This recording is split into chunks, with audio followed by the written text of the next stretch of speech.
Hey friends, how are you? My name is Tory McPhail and welcome to the Commander's Palace Kitchen. Today I'm going to teach you how to make chicken and mushroom gumbo. Every great gumbo here in New Orleans starts with a great roux. Okay, so into this I've got our oil. We've added in our flour and it's starting to turn mahogany brown. And that's really the kind of basis to really give our gumbo great depth and flavor. It also helps to thicken the stock, which adds body and richness to one of our classic stews or soups here in New Orleans. We're using induction cooking today, right? You can use gas powered electric stoves, whatever else you have. But we're going to continue to mix this up until it gets just about the consistency of peanut butter. Okay. We have a whisk, and you can use a rubber spatula, a wooden spoon, whichever you prefer. But it's almost there, and it really starts to take on a beautiful, fresh, nutty flavor. And that's kind of the hallmark of really good Louisiana cooking. It's all about flavor, it's all about spice, it's all about seasoning, which we'll talk about here a little bit more. Yeah. Go. All right, so our roux looks nice and mahogany brown. It's just about the color of peanut butter. Okay, into this, I'm going to add what we call the Trinity. That's onion, celery, and green bell pepper.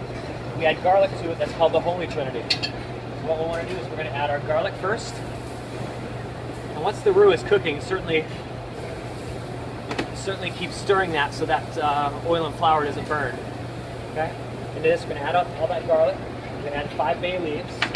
We want to release the essential oils in all these to help flavor the roux and flavor the pot before the rest of the ingredients go in. Okay. It smells beautiful, nice and fresh and nutty brown. It's going to be a fantastic gumbo. Okay, once our garlic is in, we're going to try to toast this until, again, it gets golden brown also. We now add the rest of our Trinity. So this is onion, celery, green bell pepper. This is 2 parts onion, 1 part green bell pepper, 1 part celery. We're going to mix this up. The point of this is we're actually going to start to develop the foundation of our dish right in the same pot. Okay? Gumbo really originally was kind of like peasant food. You know, the folks out in the Cajun country and all that, they didn't have a lot of money, so it was really just one pot cooking, and that's kind of it. Okay, so we're going to keep this on high.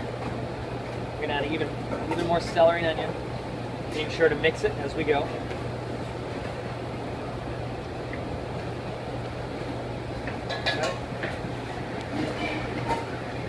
Okay. Keep folding that together. All right, beautiful. All right, friends, as you can see in the pot right now, we have our Holy Trinity in the dark roux. We're mixing it up. We've left that to cook for about 4 minutes. Since we're making chicken and mushroom gumbo, I've got 2 different types of mushrooms here. The more hardy or the least expensive mushrooms go in first. It helps to drive the flavor, and they're going to kind of disintegrate. So you don't want to put your expensive mushrooms in at this point. Add the more inexpensive ones to help flavor that. Okay. Also, we're going to try to season as we go. Okay. So we're going to take our salt, pepper, and Creole seasoning. We're just going to start going probably at about a teaspoon at a time. Okay. Add some salt. Add some black pepper. And add some Creole seasoning. Okay.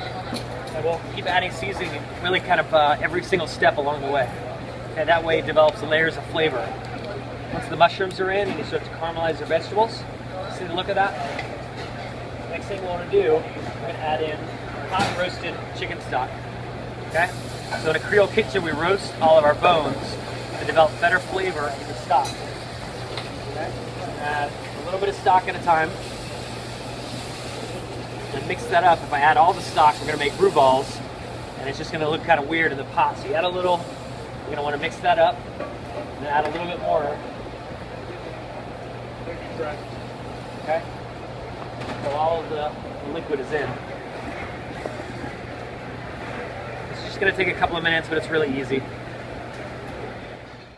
All right, friends, so as you can see, our roasted chicken stock is in. Okay, if you don't have roasted chicken stock, you can certainly use like roasted veal stock, any kind of roasted bones that you have. We like to roast our bones to really help to develop a lot of that great flavor versus just having a blonde chicken stock. As you can see, the consistency, it's a little looser now than what we actually want our final product. And the reason we do that is so that the fat comes back out of it and it's a lot easier to skim. If it's at the correct gumbo consistency the entire time, as it reduces, it gets even thicker and won't release the fats. Gumbo itself is very healthy for you. Even though you saw us add a cup of oil in the beginning, a gumbo is not done until all that oil comes back out. So you keep skimming, skimming, and skimming with a ladle and a container like this. So we're going to let this come to a simmer and keep skimming that fat for about the next hour, and then we're going to finish our gumbo. Okay? It's that easy to have great flavored Louisiana food. All right, friends, our gumbo's been simmering for about an hour. And so we're just skimming it of all that fat and all the foam that may come to that surface. So once it's nice and clean, and all the initial oil has come back out of the gumbo, next we're going to finish it. So into this we're going to add in roasted chicken. Okay, this is about a little more than a 2-pound chicken, which yields about 18 ounces of meat and 14 ounces of bones. So that goes in. All of the chicken meat. Put that together. Now we're going to add our nicer mushrooms. Okay, today these are oyster mushrooms. You're more than welcome to use chanterelles, morels, porcinis, shiitake mushrooms, anything y'all might have in the cabinet. Okay, so all that goes in. It's about a cup and a half total. It might look like too much mushrooms, and once they cook down, they're going to release their liquid and get a little smaller.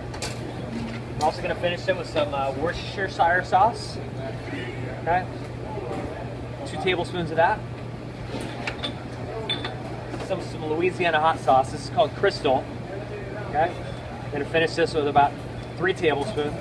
If you don't have Crystal and if you have Tabasco, we'll just use a little bit less because it's got a little more salt, a little more acid, and a little more spice. So be careful and make sure you taste your gumbo. Okay. Lastly, I'm going to add in some fresh thyme. Okay.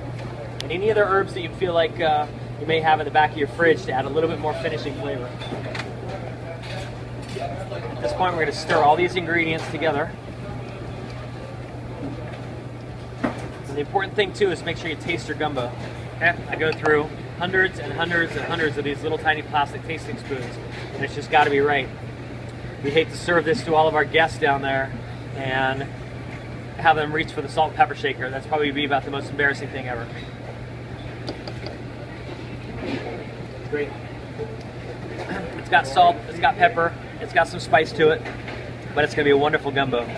We'll let this simmer for just 1 or 2 more minutes, and that's it. Okay? It's that easy to make great roasted chicken and breast mushroom gumbo. We'll see you next time in the Commander's Kitchen.